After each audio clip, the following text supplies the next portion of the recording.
Hello दोस्तों, मैं अमृत आप सभी का एक बार फिर से स्वागत करता हूं आपके इस यूट्यूब चैनल अमृत रेलवेज़ में। तो दोस्तों आज हम लोग बात करने वाले हैं क्यों मालगाड़ी में 50-60 डब्बे होते हैं जबकि पैसेंजर ट्रेन में मैक्सिमम 24 से 25 डब्बे ही होते हैं। क्या है इसके पीछे का कारण, चलिए जानते हैं आज इस वीडियो के माध्यम से। तो दोस्तों वीडियो शुरू करने से पहले मैं कहना चाहता हूं, जो लोग हमारे चैनल पर नए हैं कृपया हमारे चैनल को सब्सक्राइब कर ले और बेल आइकन को जरूर दबाएं ताकि हमसे मिलने वाली नोटिफिकेशन सबसे पहले पहुंचे आप तक।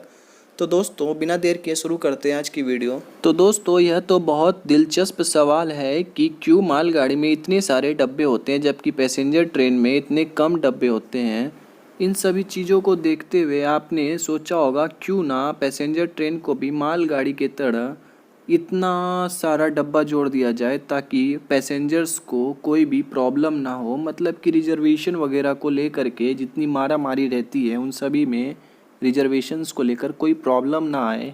तो दोस्तों मैं आप सभी को बताना चाहता हूँ, आप लोगों को जो दिखाई देता है मतलब मालगाड़ी में इतने सारे डब्बे होते हैं, पैसेंजर ट्रेन में इतने कम डब्बे होते हैं, ऐसा नहीं होता है। क्योंकि मालगाड़ी जितने लंबे होते हैं उतने ही लगभग पैसेंजर ट्रेन भी लंबे होते हैं, क्योंकि मालगाड़ी के डब्बे जो होते हैं वो छोटे छोटे होते हैं और पैसेंजर ट्रेन के डब्बे बड़े होते हैं।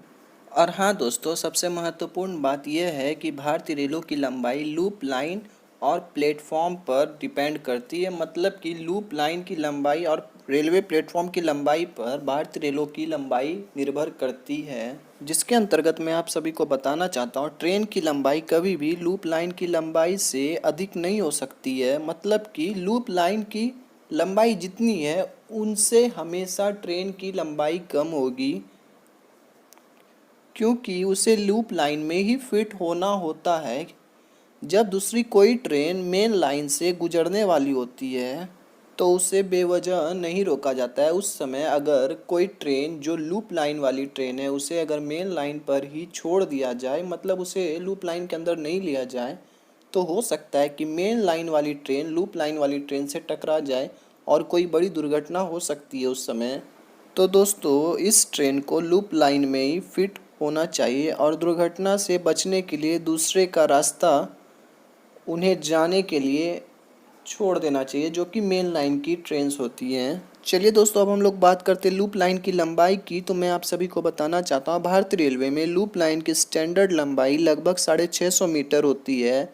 जिसके अंतर्गत इस लूप लाइन में फिट होने के लिए ट्रेन की लंबाई 650 मीटर से अधिक नहीं होनी चाहिए, क्योंकि अगर 650 मीटर से अधिक हो जाएगी तो ट्रेन्स जो है मेन लाइन पर दूसरे ट्रेन्स के रास्ते को प्रभावित कर सकती है, जिससे कि दुर्घटना होने का खतरा बढ़ सकता है।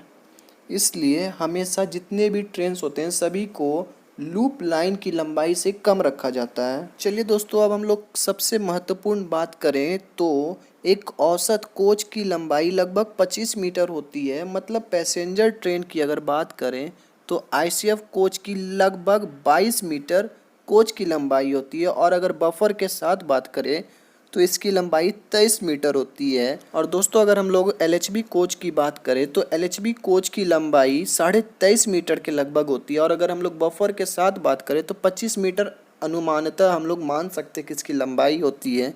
और मालगाड़ियों की बात करें तो मालगाड़ी में डब्बे जो होते हैं वो अलग अलग तरह के होते हैं। मतलब कि कुछ डब्बों की लंबाई कम होती है, कुछ डब्बों की लंबाई ज़्यादा होती है, जिसके अंतर्गत मालगाड़ी के डब्बे 11 मीटर से लेकर के 15 मीटर के हो सकते हैं। और दोस्तों यह डिपेंड करता है कि वह मालगाड़ी किस काम के लिए इस्तेमाल किया जा रहा है। मतलब कि कुछ मालगाड़ी का इस्तेमाल कोयला ढोने के लिए किया जाता है, कुछ मालगाड़ी का इस्तेमाल पेट्रोल ढोने के लिए किया जाता है। तो दोस्तों एक औसत कोच की लंबाई अगर 25 मीटर होगी तो 650 मीटर लंबे लूप लाइन में 24 से लेकर 25 कोच वाली ट्रेन के साथ इंजन को आराम से जोड़ा जा सकता है। इसलिए पैसेंजर ट्रेन में मैक्सिमम 24 कोच होते हैं। और हाँ दोस्तों, आपने कभी कभी कुछ पैसेंजर ट्रेन में 12-15 डब्बे देखे होंगे। तो मैं आप सभी को बताना चाहता हूँ, यह रूट पर डिपेंड करता है कि कौन से ट्रेन में कितने डब्बे होंगे, लेकिन 12 से लेकर के 24 कोच हो सकते हैं। तो दोस्तों अब जब बात मालगाड़ी की आती है तो मैं आप सभी को बताना चाहता हूँ, यहाँ भी सेम कारण से लूप लाइन की लंबाई से अधिक मालगाड़ी की लंबाई नहीं होनी चाहिए। लेकिन मालगाड़ी box, box N, H L के वैगन्स की लंबाई अलग अलग होती है। जैसा कि मैंने आप लोगों को शुरू में ही बता दिया था कि 11 से लेकर के 15 मीटर तक की एक एक डब्बे की लंबाई होती है। और दोस्तों अगर हम लोग बात करें 11 मीटर लंबाई वाले डब्बे की, तो इससे मैक्सिमम हम लोग 50 से लेकर के 55 डब्बे एक साथ एक ट्रेन में जोड़ सकते हैं। और साथ ही मैं बताना चाहता हूँ, इसमें अगर डबल इंजन भी लगा दिया जाए तो इसकी ज़्यादा से ज़्यादा लंबाई 600 650 मीटर होगी, जो कि मैं आप लोगों को बताना चाहता हूँ लूप लाइन की लंबाई से कम ही रहती है।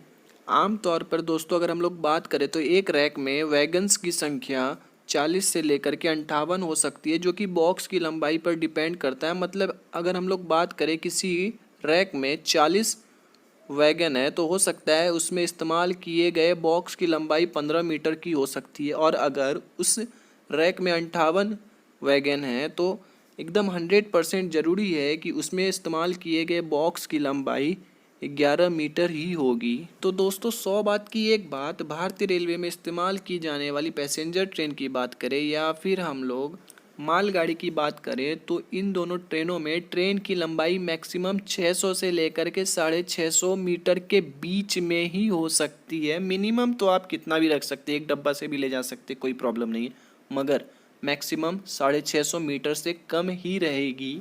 इसलिए दोस्तों एक मालगाड़ी में 58 वैगन हो सकते हैं और पैसेंजर ट्रेन में 24 कोच हो सकते हैं।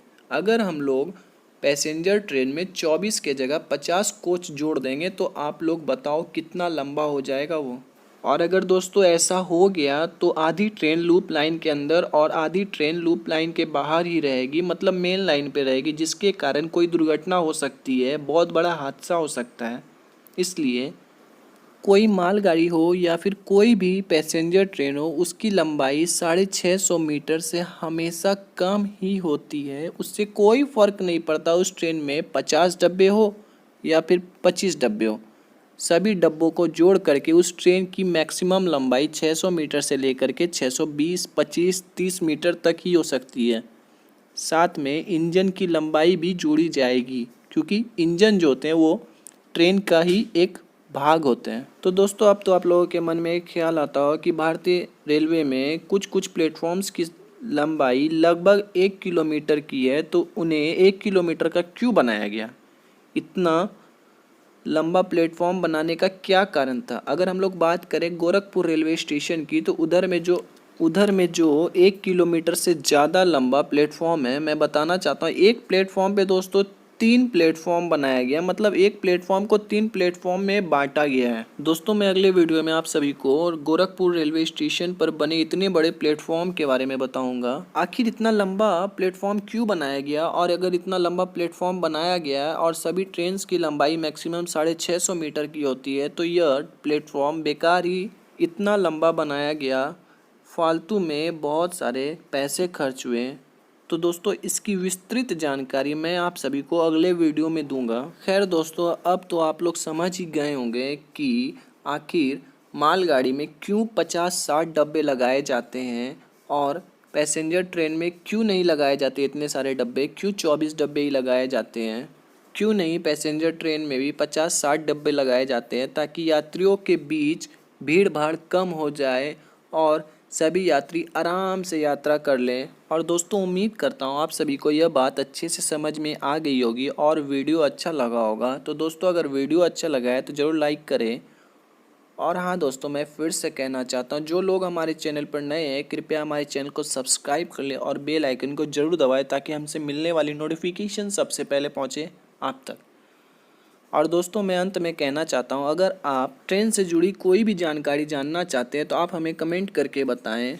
दोस्तों मैं आप सभी के सवाल को जल्द से जल्द वीडियो के माध्यम से आप सभी के सामने लाने की कोशिश करूँगा। तो दोस्तों उम्मीद करता हूँ हमारे द्वारा दी गई जानकारी से आप लोग संतुष्ट हैं। तो दोस्तों मिलते हैं अगले वीडियो में, तब तक के लिए बाय बाय, जय हिंद, जय भारत।